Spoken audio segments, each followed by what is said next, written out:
Je suis très heureux de pouvoir enregistrer cette année les vœux dans ce beau bâtiment du Sapin Vert. En cette période de fête, j'ai une pensée particulière pour nos habitants qui connaissent parfois de grandes difficultés dans leur quotidien, faute de moyens suffisants. J'ai parfaitement conscience de cette réalité.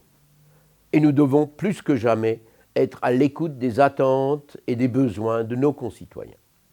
Notre devoir est de vous offrir des services publics de qualité et de construire une ville où chacun trouve sa place.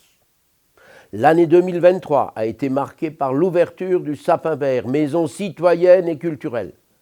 Vous êtes déjà très nombreux à profiter des activités proposées et je m'en réjouis. Cette maison est la vôtre, un autre chez vous pour vous rencontrer, partager, échanger, apprendre et vous divertir. Nous travaillons quotidiennement pour faire de notre ville un lieu de vie agréable et durable. Nous sommes heureux de voir nos efforts récompensés par la confirmation du label 4 fleurs et 3 libellules et la reconnaissance depuis peu de notre ville comme un territoire engagé pour la nature.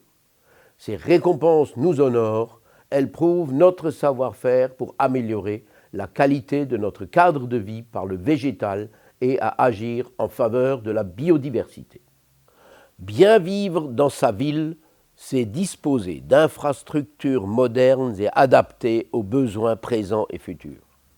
La réhabilitation en cours du groupe scolaire Lucie Aubrac témoigne de notre volonté d'investir pour l'avenir.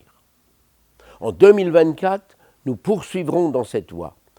L'année s'annonce riche en nouveaux aménagements.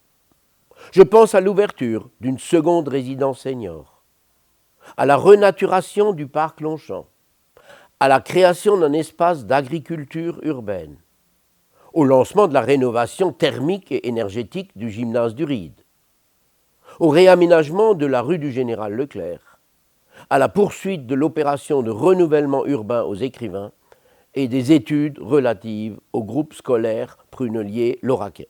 2024 s'annonce décisive sur un sujet qui nous concerne tous, les mobilités. Chacun doit pouvoir se déplacer pour satisfaire ses besoins. La cohabitation entre tous les modes de déplacement est un juste équilibre à trouver. L'offre de transport en commun doit pouvoir être améliorée, sans pour autant porter atteinte à la liberté de chacun de choisir son mode de déplacement. Le projet de tram Nord nourrit de fortes inquiétudes en ce domaine. Mais sur ce sujet, comme sur d'autres, je suis à votre écoute et je ferai tout ce qui est en mon pouvoir pour satisfaire le plus grand nombre. Alors, à l'aube de cette nouvelle année, c'est avec un grand plaisir que je vous présente mes meilleurs vœux, des vœux chaleureux de santé, d'espérance, d'enthousiasme pour vous et pour celles et ceux qui vous sont chers. J'espère de tout cœur que 2024 vous apportera bonheur, réussite, succès et la meilleure santé possible. Bonne et heureuse année 2024 à toutes et à tous. Und an alle ein glückliches neues Jahr.